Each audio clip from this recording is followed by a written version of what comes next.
En los últimos años, el panorama político peruano ha estado marcado por una creciente desconfianza hacia los partidos políticos. En este documental, nos adentraremos en las causas y consecuencias de esta pérdida de credibilidad, explorando las voces de los expertos, ciudadanos y también líderes políticos. Acompáñanos en este viaje para poder entender cómo ha evolucionado la relación entre los peruanos y sus representantes políticos.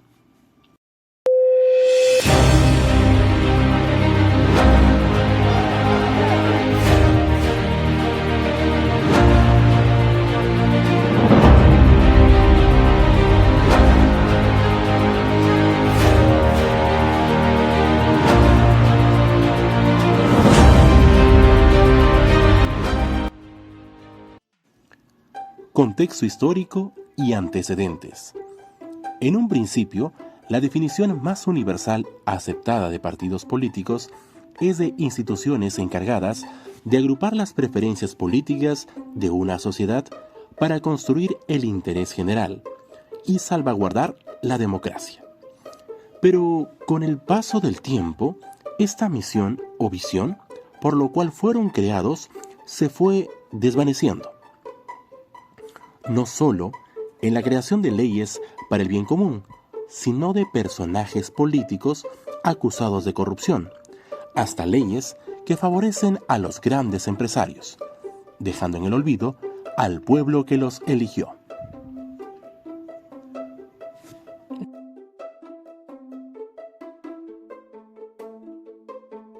Actualmente, para poder postular a un cargo de elección popular, dígase Congreso de la República, tú tienes que pertenecer a un partido político, es decir, un partido de alcance nacional. Si tú estás hablando actualmente de, por ejemplo, postular a ser regidor, a ser alcalde, a ser gobernador regional, se abre la posibilidad de que no solamente participen en la contienda electoral partidos políticos, sino que participen movimientos regionales. Entonces, ¿qué pasa con estos movimientos regionales? Muchos candidatos de estas regiones que ya tienen su gente de campaña, que ya tienen su movimiento propio de campaña, crea movimientos regionales para postular solamente al proceso electoral de alcaldes y de gobernadores regionales. Entonces, al crear esto, hace de que nosotros sigamos llenándonos de movimientos regionales a nivel nacional, que las finales solamente van a tener repercusión al momento de poder tener la elección local, municipal o regional.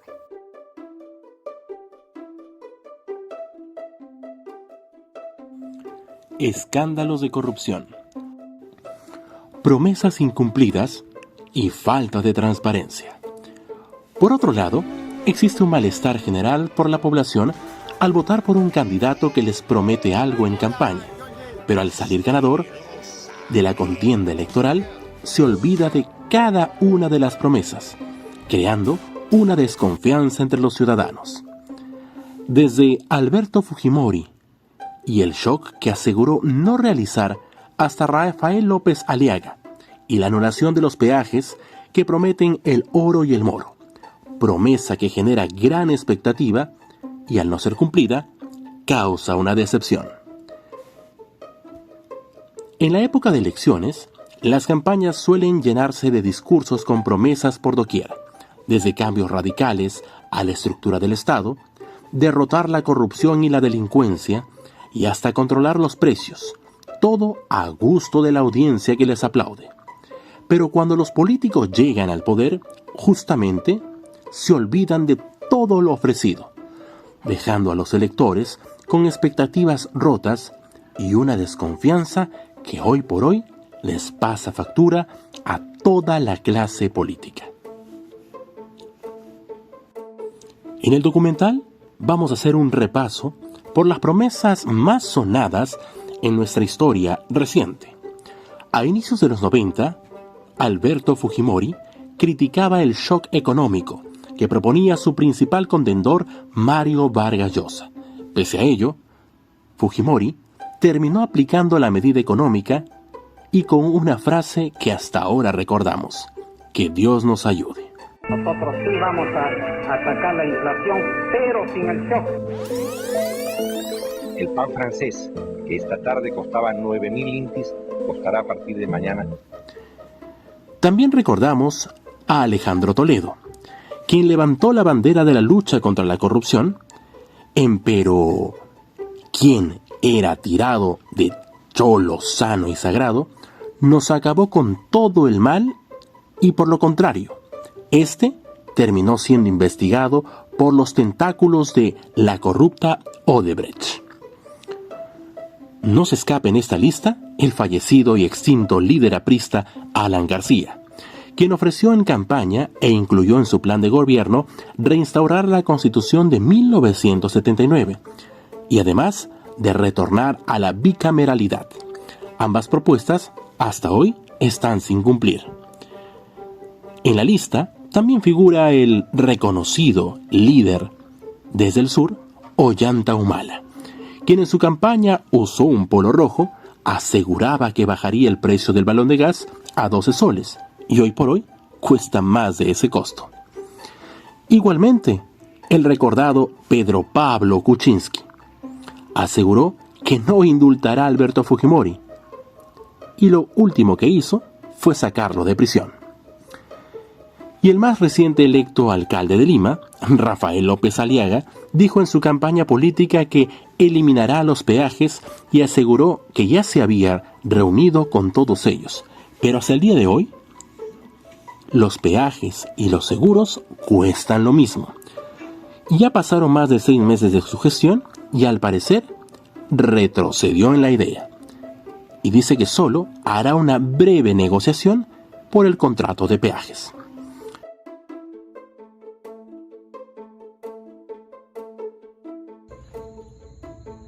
¿Eres militante de algún partido político? No, no lo soy.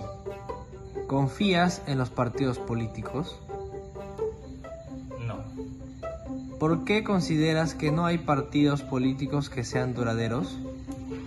Porque muchos de ellos no tienen esa lealtad y no son pegados a sus ideologías. Cada uno es cambiante y si hoy no consiguieron los resultados que querían en este partido, van y buscan otro y así sucesivamente.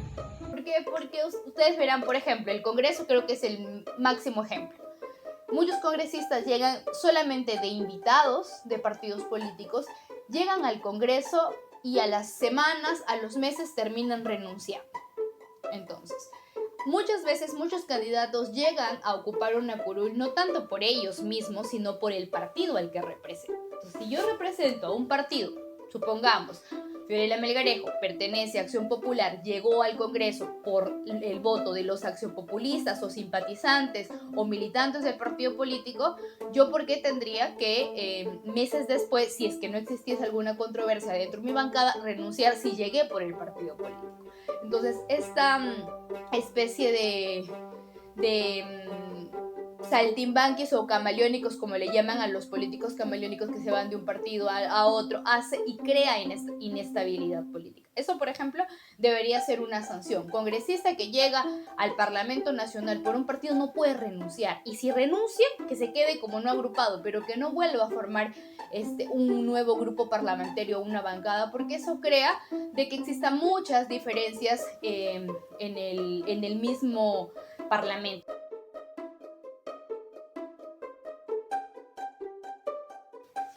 Bueno, políticamente el Congreso está conformado por 130 congresistas y estos divididos por bancadas. Esas bancadas son los partidos políticos por los cuales cada parlamentario tuvo una curul, ¿no? Lo que pasa es que en el transcurso del tiempo estas bancadas muchas veces se dividen, o sea, los congresistas, y ustedes lo verán en noticias, se ve que salen de las bancadas, conforman nuevos grupos parlamentarios, algunos se mantienen un tiempo incluso en el Congreso como no agrupados, pero esto nace de la propia confrontación o diferencia de pensamiento que existe dentro de la bancada del Parlamento, ¿no? Porque muchas veces, por ejemplo, el partido político tiene una línea de pensamiento o una línea de votación que de repente algún parlamentario integrante de esta no la tiene, lo que hace pues que haya controversias, diferentes formas de pensar y que hacen que evidentemente no lleguen estas bancadas a estar de forma consolidada durante estos 5 años de periodo, ¿no? Y que de alguna manera estos terminen en otros grupos parlamentarios.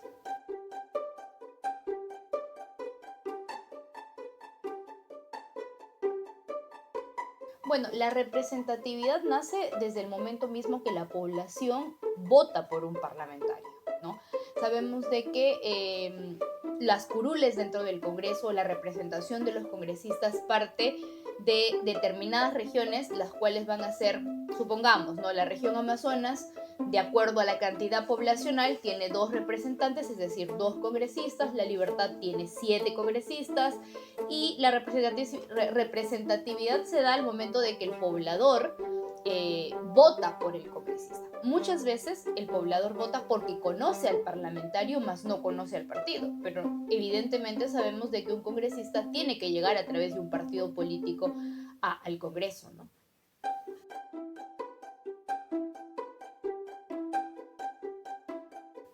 Entonces, evidentemente, los partidos políticos deberían como institución fortalecerse, y a esto es de repente a darle la oportunidad a rostros nuevos, es decir, a jóvenes, para poder formarse dentro del partido político como nuevos cuadros políticos y darles la oportunidad de poder participar, pero formalizarse como institución y hacer una invitación a los jóvenes, a las diferentes personas que quieren hacer vida partidaria, a militar, porque la única manera de poder tener políticos de calidad, políticos que realmente representen no solamente un partido, sino a una sociedad en conjunto, es que estos nazcan de una casa partidaria, ¿no? Yo creo que sería una muy buena solución.